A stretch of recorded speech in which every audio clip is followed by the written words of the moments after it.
اور تمہارے رب کا فرمان ہے مجھے پکارو، میں تمہاری دعائیں قبول کروں گا۔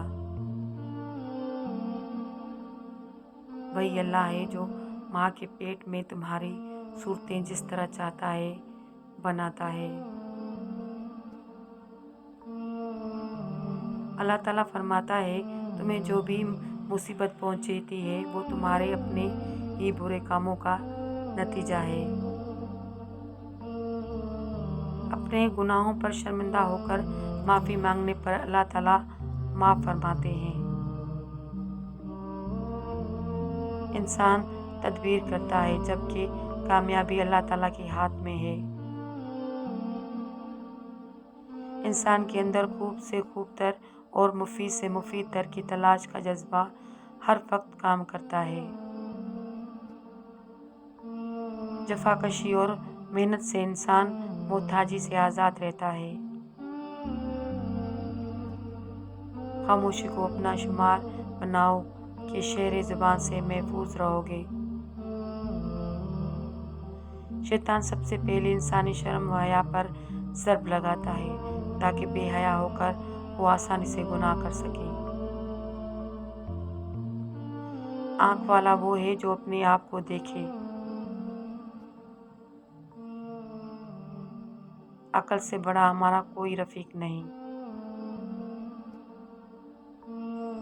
محتاط لوگ عمدن کم غلطیاں کرتے ہیں۔ مرد کامل تو وہی ہے جو دشمن کو دوست بنا سکے۔ مصائب سے مت گھبرائیے کیونکہ ستارے اندھیرے میں چمکتے ہیں۔ اگر تم نیک بننا چاہتے ہو تو نیکیوں کی صحبت اختیار کرو۔ حضرت ابن عباس رضی اللہ تعالیٰ عنہ فرماتے ہیں ایک شخص نے نبی کریم صلی اللہ علیہ وآلہ وسلم کے سامنے ہوا آندھی پر لعنت بھیجی تو آپ صلی اللہ علیہ وآلہ وسلم نے ارشاد فرمایا ہوا پر لعنت نہ بھیجو کیونکہ یہ اللہ کی حکم کی پابند ہے، اور جو شخص کسی ایسی چیز پر لعنت بھیجے جو لعنت کسی مستحق نہیں تو وہ لعنت واپس اسی پر آتی ہے۔ بے شک جو لوگ ایمان لائے اور انہوں نے نیک عمل کیے اللہ تعالیٰ ان کے لیے مخلوق کے دل میں محبت پیدا کرے گا۔ کبھی معراج، کبھی شب بارات تو کبھی شب قدر دیتا ہے۔ کتنا مہربان ہے رب، بخشش کے ہزاروں وسیلے دیتا ہے۔ کیا تمہیں پتہ نہیں کہ آسمانوں اور زمین کی بادشاہی اللہ ہی کی ہے اور اللہ کے سوا تمہارا کوئی بھی حمایت اور مدد کرنے والا نہیں ہے؟ اور جب ان سے کہا جائے کہ زمین پر فساد نہ کرو تو کہتے ہیں ہم تو صرف اصلاح کرنے والے ہیں۔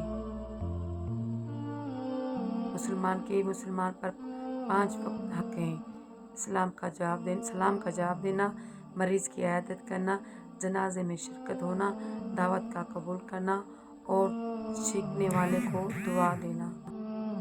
زمانہ جلدی جلدی گزرے گا اور دین کا علم دنیا میں کم ہو جائے گا، دلوں میں بخیلی سما جائے گی اور لڑائی بڑھ جائے گی۔